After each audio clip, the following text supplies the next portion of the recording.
Hello Virgo, Sun, Moon, Rising, and Venus signs. Kamusta kayo? Sana po ay nasa mabuti kayong kalagayan. Welcome back po sa Star Tarot. Kung bago kayo dito, welcome din kayo. Thank you sa inyong support. I truly appreciate it. God bless you all, Virgo. Po na mensahe po ninyo ay the world. Ayan, so the world energy is about travel din, no? Virgo. Kaya maaaring ang iba sa inyo dito is going to travel the world or baka across the globe or pwede rin naman, pwede rin naman na ang travel ninyo is domestic, then no, depende sa inyong sitwasyon, but the travel energy is here, no, sa inyong horizon. This is also about ending and beginning, kaya meron ditong mga magtatapos, completion, achievement, accomplishments, no? Meron kayong mga ganon. At yan ay mga tagumpay ninyo. Magtatagumpay na kayo sa mga pinagkakaabalahan ninyo, pinagtatrabahuan ninyo. Because ito yon, ito yung success. Merong success na nandiyan dyan, sa ngayon paparating sa buhay ninyo. This is also a new beginning energy. Kaya meron kayong mga sisimulang bago yugto sa buhay ninyo. Depende, baka bagong relationship yan, bagong trabaho, bagong career path, or kung ano pa man, no? Baka mag-aaral kayong muli, yung ganun. So, depende sa inyong sitwasyon. We have 10 of Wands. This is also an ending and beginning. So, totoo, 2025 talaga is about transition. It's about transformation. Kaya dito, no, sa buhay ninyo, sa ngayon, ito, dalawa pa lang, marami ng pagbabago ang nasa horizon ninyo at maaring ito ay maganap, no, sa buhay ninyo. May mga pagbabago. This is a general reading. Reminder lang, Virgo, no? General reading ito, hindi ito one-on-one reading. Kaya hindi lahat na mensahe po rito ay magre-resonate sa inyo. Merong mga mensahe rito na pwedeng mag-resonate sa inyo, pwedeng hindi. At yung hindi nagre-resonate po sa inyo, wag po nating ipilit 'yon, sa sitwasyon natin, kasi ibig sabihin nun hindi 'yun para sa iyo. So leave it for someone else, okay? So kung ano lang yung sumasakto sa inyo, ano lang yung sa tingin ninyo i-claim ninyo, dahil pinagtatrabahuan ninyo, then yun lang ang kukunin po ninyo. Okay? Thank you. So, 10 of Wands, no? This is also ending, no? Of something na mabigat na. Tingnan mo ang babae. Daming bitbit, di ba? So, maaaring ganun kayo. Maaaring marami kayong obligasyon, responsibilidad na bitbit, maraming, yung puro na lang sa'yo. Yung parang lahat na lang ng gawain nandiyan na sa'yo. Maybe sa trabaho, ganun din kayo, na lahat na lang ng task, no, binibigay sa iyo, wala na kayong room to breathe, wala na kayong, parang overtime na lang kayo ng overtime because of a lot of task na binibigay sa inyo. Kung sa pamilya man yan, baka lahat na ng gawain din sa bahay nasa sayo na. Ang dami mo pang obligasyon, responsibilidad, pwede rin na emotional burden ito for some of you, Virgo. Baka ang dami ng bit-bit ninyo na sama ng loob, no? Baka ganon. So, whatever the case may be, eto na yung turning point ninyo na naiisip ninyo na this is enough. Tama na to. No, tama na to. Nahihirapan na ako. Tama na to. Ito na yung time na parang I want to give myself a break, no? Yung ganon. Kaya maaring i-give up nyo na to or makikipag-usap kayo sa people involved dito na pwede naman makatulong sa inyo. We have justice. You're getting what you deserve. Makukuha mo, Virgo, kung ano ang para sa'yo. Kung ano yung deserve ninyo, makukuha ninyo yan. Okay? At maibabalik na sa buhay ninyo yung balanse. Magkakaroon na kayo ng makakahinga-hinga na kayo, no? Dahil magiging balanse ng muli ang buhay ninyo. Tower energy, sudden change. Merong mga biglaang kaganapan sa buhay na hindi ninyo inaasahan, and it's going to change the course of your life. This is something that you are holding on too much, no? Kung ano man ito, nag-hold on kayo dyan ng sobra-sobra, pero sabi ng universe, now is the time that we need to distract this kasi hindi ito yung makakabuti para sa iyo sa ngayon. Hindi ito ang dapat mo na pag-focusan talaga. So, maaaring ito ay masira, maaaring ito ay mawala so that you can rebuild something new. You can rebuild a new situation sa buhay ninyo na mas matibay.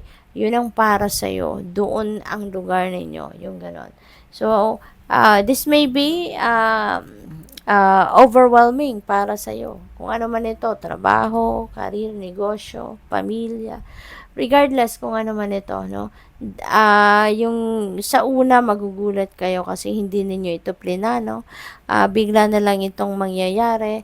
Pero at the end of the day, kapag nakapag-settle na kayo, nawala na yung tension, galit ninyo, or kung anumang discomfort ang mararamdaman ninyo, maiisip ninyo na sana pala, noong pa to nangyari. Sana pala, matagal ko na tong ginawa. No, kasi you will be aligned sa inyong destiny. Kung saan kayo dadalhin ng resulta ng change na ito, dadalhin kayo nito doon sa kung saan ka magiging masaya, contented, fulfilled, no? Three of Pentacles, huwag kayong mag-alala. Kasi sa pagbabagong ito, there are people that are going to support you, to help you. Merong aagapay sa inyo dyan. Merong susuporta, merong tutulong sa iyo. No? Kaya kahit merong discomfort kang mararamdaman dyan or mararanasan, merong support na dadating sa iyo at merong tutulong sa iyo na maging magaan ang inyong dalahin dyan. Opportunity, new job, opportunities, change of workplace or business trip. So, siguro may biyahe, no, regarding, related sa business. Meron tayong world energy, diba? May travel talaga kayo. So, maaaring meron kayong business trip talaga na gagawin. Or baka merong bagong opportunities for trabaho, no? Or siguro magbabago kayo ng employer, maaaring ganon. So, change talaga, no? Nandito ang energy of change sa buhay ninyo. Sweet success. Wow, napakaganda. It's not difficult to get everything you want and enjoy it to get what you want. Ayan. So, maaring yung tagumpay na to, eto na yon. This is what you deserve, no? Deserve ninyo ang sweet success, kaya ibibigay na sa iyo ng universe. So, pursue whatever it is that you really want to do, no? Dahil maaring yan it will be easy peasy for you to get it kasi yun ang deserve ninyo. Limitations, fear, and doubt limit freedom of action. So, let go of your worries. Okay? Huwag kayong mag-alala. Let go of your worries. Ang magandang gawin dito sa inyong mga worries ay ialay ninyo ito sa Panginoon. Lift it all up to God. Surrender to the natural ebb and flow of life. Okay? Para mawalan kayo ng worries, mawalan kayo ng stress.